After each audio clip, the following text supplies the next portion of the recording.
Did the 1960 for Civil Rights Act bring immediate change? Have you ever wondered how a single piece of legislation could shape the lives of millions? The Civil Rights Act of 1964 is one such law that aimed to transform America. This landmark legislation outlawed discrimination based on race, color, religion, sex, or national origin. It targeted public places, schools, employment, and voter registration, making it a significant step toward equality. The act legally ended segregation in many public facilities. This meant that African Americans gained equal access to restaurants, transportation, and other public accommodations. It also opened doors for Black Americans and other minorities in the workplace and education. Schools and jobs began to integrate, marking a notable achievement in the long struggle for civil rights.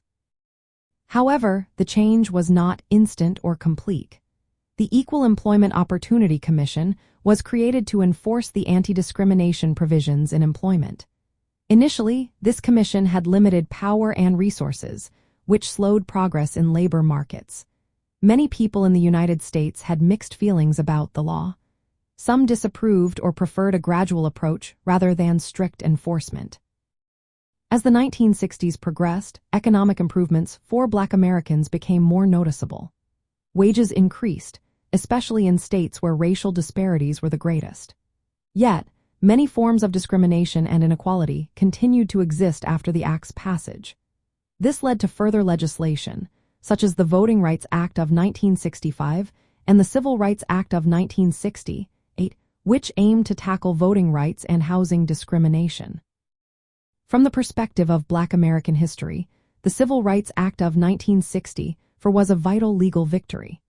It validated decades of activism and sacrifice by Black leaders and communities. While it set a foundation for future progress, it did not erase the deeply rooted social and economic inequalities overnight. The Act's passage was a moment of achievement, but it also marked the beginning of an ongoing struggle for full equality and justice. So, did the Civil Rights Act of 1960 bring immediate change? The answer is complex. It initiated significant legal changes and opened doors, but the journey toward true equality continued long after its passage.